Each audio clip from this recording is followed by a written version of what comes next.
Well, it's great to be here with you, and if you were at the camp on the weekend, well done, you're here. Do you remember the Global Atheist Convention in Melbourne in 2018? Just nod if you, my guess is you don't. It was called Reason for Hope, or Reason to Hope, and Salman Rushdie was to be the main speaker. Sadly, actually, Salman Rushdie was attacked by someone in New York at a literary convention or something last year. He survived, but he's lost an eye now, sadly. 2018, though, he was scheduled to come and speak Reason to Hope. The reason you don't remember it is it didn't happen. Why did it not happen? Well, the convention committee secured Victorian government funding, blah, blah, blah, etc. However, ticket sales have been substantially below expectations and below the levels for previous conventions, so unfortunately the convention cannot proceed. Why? I can't help but wonder that, even in Melbourne, people worked out, if you take atheism to its logical conclusion, there's no reason to hope. None. No one's probably put it clearer than Richard Dawkins, who's the unofficial spokesman for the New Atheists. He says this: "The universe we observe has precisely the properties we should expect if there is, at bottom, no design, no purpose, no evil and no good, nothing but blind, pitiless indifference."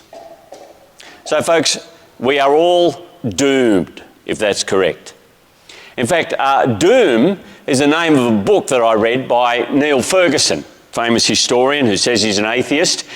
Doom, I'm not sure, I read it during the lockdown, the pandemic. It probably wasn't the greatest book to be reading. It's all about basically pandemics, natural disasters and these huge accidents. Here's one of his cheerier paragraphs. He says this: "Each year around the world, around 59 million people expire, roughly the entire population of the world at the time King David ruled the Israelites. We are all doomed. Even if medical scientists are able to extend life expectancy still further, as some project beyond a century, life is a terminal condition." There's a friend of mine, George, who's a Christian, always talking about Jesus. He got talking to a cab driver a while ago about death. And George says to the cab driver, "Do you know what the mortality rate is in Australia?" And the cab driver shrugged his shoulders. George says, "It's 100%. And the cab driver said, "Well, I knew it was high." Yeah. So folks, we're all going to die. Aren't you glad you came along this afternoon? We're all going to die. When you're young, like say just about to turn 40, right? When you're young, death, it's kind of an academic thing in the distance. Once you get a 6 or a 7 or whatever it is in front of your age, you're reminded of it every morning as you get out of bed and try and warm up. I asked one of my relatives, about he's 20-something years older than me, I said, "Do you ever," because he's well into his 80s now, I asked him, "Do you ever think about dying?" What he made, he said, "Well, my mother told me it's inevitable, so there's no point thinking about it." I thought, well, I guess that's the way a lot of people cope with it. You just don't want to think about it. That's how you cope. But as my mate George says, the guy in the taxi, no one's getting out of here alive. And it's not just that person, it means that every loving relationship ends in heartache. In the last few years, I got the privilege of actually doing the funerals for Kathy's dad, my wife Kathy, my wife's mum and my wife's dad. Kathy's mum and dad were married for 70 years. And as I did her funeral, she was 19 when she was married, she was 89 when she was widowed. 70 years. And yet, ends in heartache.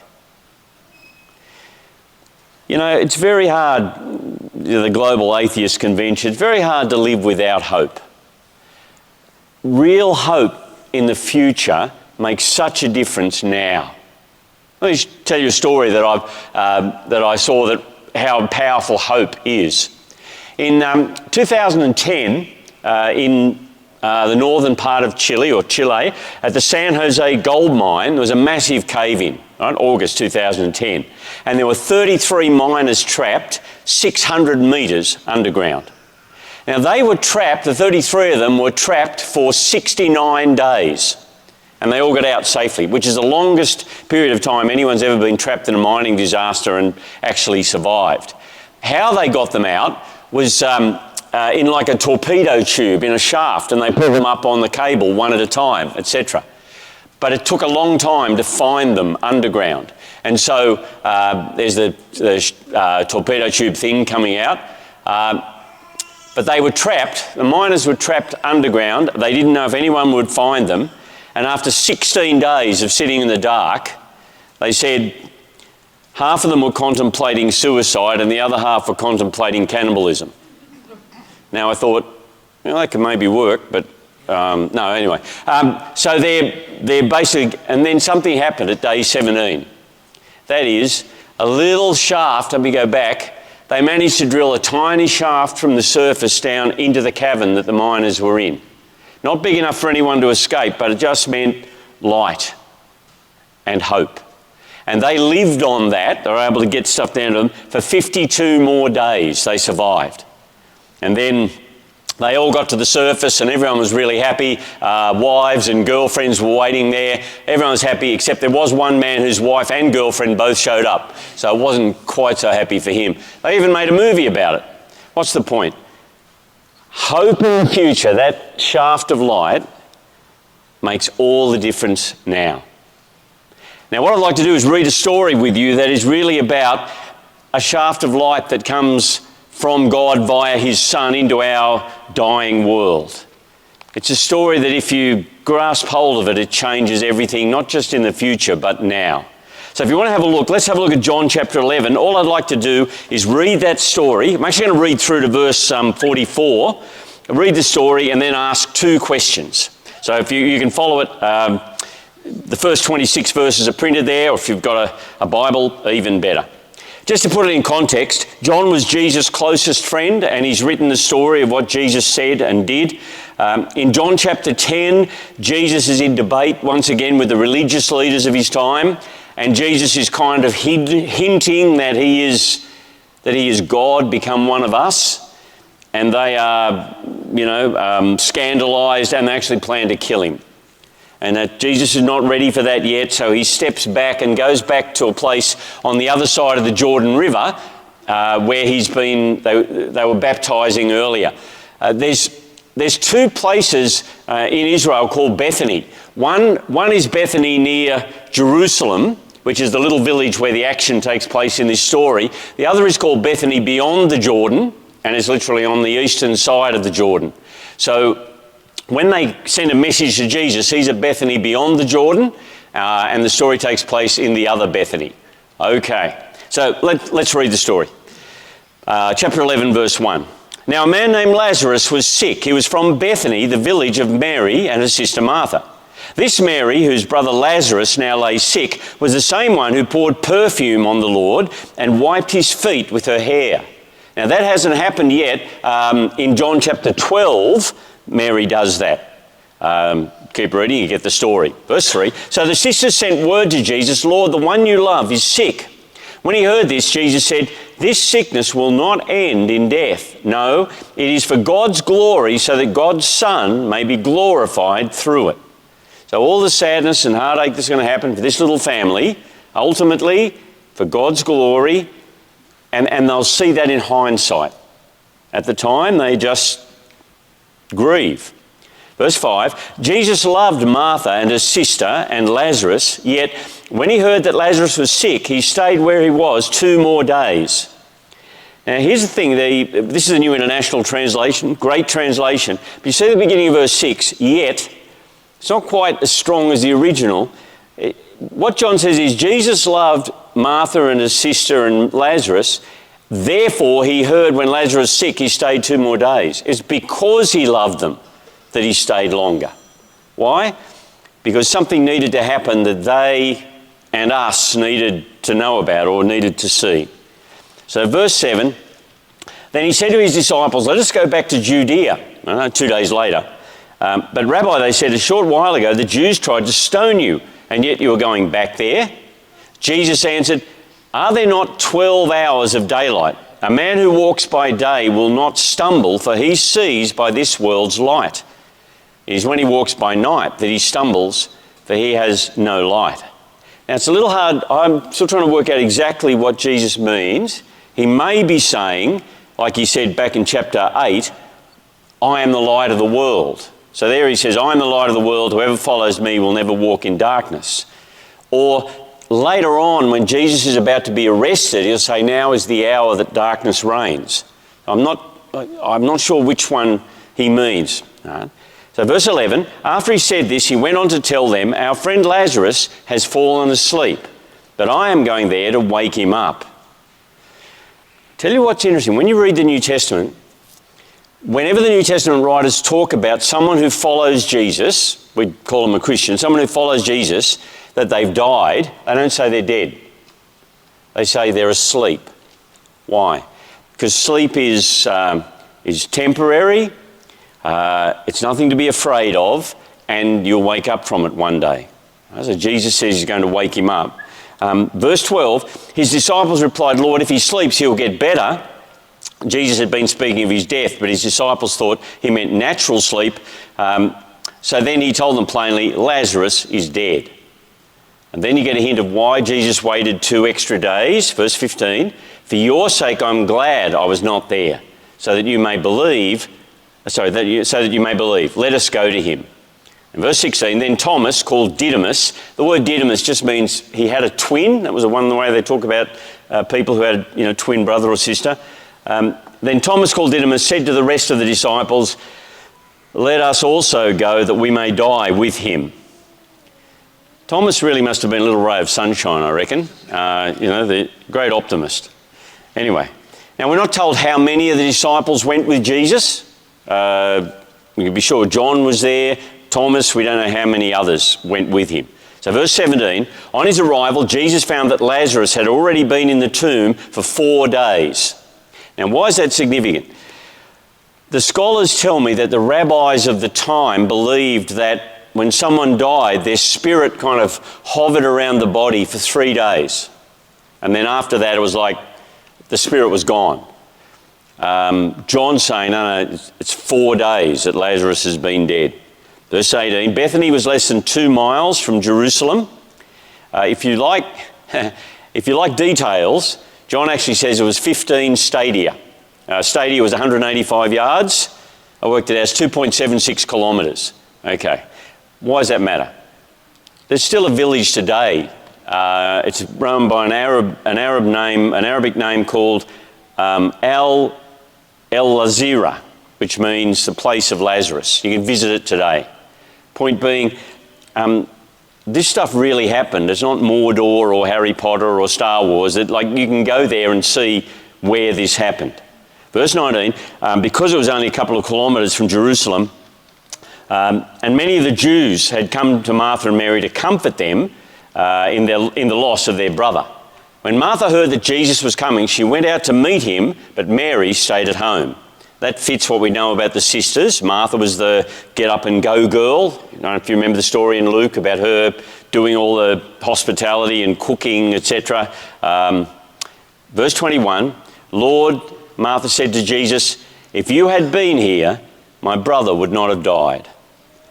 But she's not only meaning to make him feel guilty or pointing the finger. It's more of those if only sort of statement. If only you'd been here.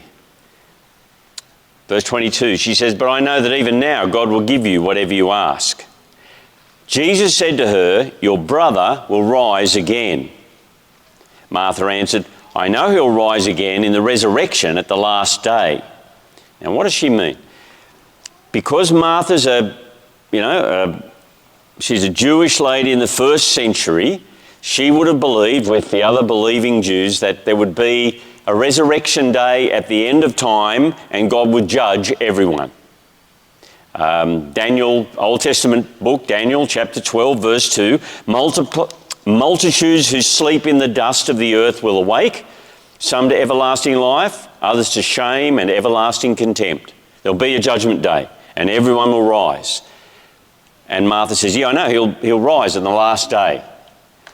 Now then Jesus makes her, if you look verses 25, 26, Jesus then makes her a promise and asks her a question. Let me come back to that in a moment. Now, I'll just finish the story, okay, from verse 28. We'll come back to his promise. Verse 28, after she said this, she went back and called her sister Mary aside. The teacher is here, she said, and is asking for you. When Mary heard this, she got up quickly and went to him. Now, Jesus had not yet entered the village, but was still at the place where Martha had met him. And when the Jews who had been with Mary in the house, comforting her, noticed how quickly she got up and went out, they followed her, supposing she was going to the tomb to mourn there. When Mary reached the place where Jesus was and saw him, she fell at his feet and said, Lord, if you had been here, my brother would not have died. Another if only sad greeting. Verse 33, when Jesus saw her weeping and the Jews who had come along with her also weeping, he was deeply moved in spirit and troubled. The deeply moved word there is one of the few words in the New Testament that's very hard to translate. When it's used outside the New Testament, it's used of a horse snorting, like being cranky or hard to control. When it's used of people, it means anger or outrage.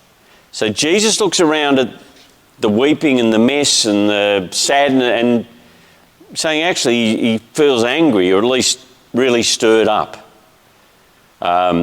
Verse 34, where have you laid him? Jesus asked. Come and see, Lord, they replied. Verse 35, Jesus wept. Shortest verse in the Bible, actually. Jesus wept. Why? Well, I figure it's not so much for Lazarus, because Jesus knows he's going to fix that in 5 minutes. But he's looked around at Mary and Martha weeping and others who are sad and just the heartache and the mess, and he weeps. I wonder if you ever do. I mean, I don't know if I weep. I, read newspapers or websites and look at the mess and the problem and feel bad. Jesus looks out at our world and weeps. How much does he care? Well, in a few chapters, he'll give his life to fix it. He cares. He weeps. Verse 36, then the Jews said, see how he loved him. But some of them said, could not he who opened the eyes of the blind man have kept this man from dying? Jesus, once more deeply moved, that's that kind of wound up, almost angry word again, deeply moved, came to the tomb. It was a cave with a stone laid across the entrance. Take away the stone, he said. But Lord, said Martha, the sister of the dead man, by this time there is a bad odour, for he has been there 4 days. It's not as good a translation as the King James Bible. The King James Bible, she says, Lord, he stinketh. So anyway, that's 4 days. Verse 40, then Jesus said, did I not tell you that if you believed, you would see the glory of God? So they took away the stone. Then Jesus looked up and said, Father, I thank you that you have heard me. I know that you always hear me, but I said this for the benefit of the people standing here, that they may believe that you sent me. When he'd said this, Jesus called in a loud voice, Lazarus, come out. The dead man came out, his hands and feet wrapped with strips of linen and a cloth around his face. Jesus said to them, take off the grave clothes and let him go. The Jewish burial customs in the first century weren't like the Egyptians. They didn't empty the body, they didn't wrap the body up completely like a mummy, but they did wrap cloths around the body and spices and things, mainly to try and keep the smell under control. So Lazarus comes out wound up and would have had a cloth over his face, so he comes out, sort of can hardly walk, and my guess is they were all freaked out with a mixture of joy and fear, which is how most people reacted to what Jesus did. All right, so there's the story. How about 2 questions? Did it happen? How do we understand it?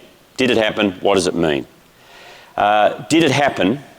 Here's what might seem a little strange. This story is only in John's Gospel. Okay. You think, wow, this story, why didn't they all repeat it? Well, my guess is that so many things happened in those 3 years, they couldn't all record everything. We don't know how many of the disciples came with Jesus that day. Thomas, yes. John, yes. We don't know how many of the others. And each of the Gospels tells their own version or like camera angle of what Jesus said and did. Okay, so John decides he'll record this story. Now, why believe it? It's because this event is, in a way, a picture of or linked to Jesus' own resurrection. And if Jesus' own resurrection is true, then his claims about himself and what John tells us is believable. Did the resurrection of Jesus happen? I reckon the question you've got to answer is this: what changed or transformed Jesus' disciples? They're first century, monotheistic, right? Fiercely, there's only one God, Orthodox Jewish men and women, and something's transformed them in a very short period of time to believe that Jesus is God, become human, has conquered death, and is the Messiah. And they are so transformed that the message exploded across the ancient world. Now, what changed them? I've read every other theory that I can find, and none of the other theories come close to explaining what actually happened. If you're not sure, ask one of the pastors here, or Tim or Macca or someone. Then it's not too hard to read the other theories or have a look at the evidence. Okay? Did Lazarus rise? I believe yes, because I'm convinced that Jesus himself rose not long after that. Now, second question though, how do we understand it? In John's Gospel, John doesn't call miracles miracles. Okay, so we'll say that, Jesus does these amazing things. He doesn't call them miracles. He doesn't use the word that Matthew, Mark and Luke use, which is like dunamis, acts of power. John calls them signs. Now, what does a sign do? A sign points to something more important than itself, or a sign tells you what something means. I'll give you a couple of examples, you'll get it, it's easy. Jesus does a miracle, sign, and then says it tells you something about him. So he feeds a crowd of 5,000 people with a few loaves of bread, and then he says, I am the bread of life. Or he opens the eyes of a blind man, and then he says, I am the light of the world. Or he raises Lazarus from the dead, and he says, I am the resurrection and the life. Okay, so there's signs pointing to who he is. Now let me go. Remember I said we'd look at a couple of promises that Jesus makes? Here we are. When Martha goes out, John read this for us earlier, when Martha goes out to meet him and Jesus says, your brother will rise again, what does he say to her? All right, here we go. He says, I am the resurrection and the life. He who believes in me will live even though he dies, and whoever lives and believes in me will never die. Do you believe this? Let me just unpack those phrases because it's absolutely loaded. When Martha says, yeah, there'll be a resurrection one day, Jesus says to her, I am the resurrection. Meaning, there'll be a day when everyone's raised, that Jesus promised, and we'll be judged on how we've responded to God and what we knew of him and his offer of forgiveness. And folks, there'll either be an eternity with God in a new creation or be sent away to an empty, lonely, hopeless eternity. That's the judgment that'll come. And Jesus is saying not only will he be the judge, but he's the one who will raise people. He is the resurrection. He'll make it happen. Right? Okay, so that's what he's saying about himself. But you notice the next phrase, the next two little sentences are loaded. He says this, he talks about physically and spiritually. He talks about people who trust him, the physical side of life and the spiritual side of life. Okay, so let's have a look. This is physically, he says, he who believes in me will live, and belief and trust, same thing. He who believes in me will live even though he dies. Now what's he saying? You believe or trust Jesus, you will still die physically, but you'll live again at the resurrection. Right? So, you believe in me, even though you die, you will live again at the resurrection. Okay.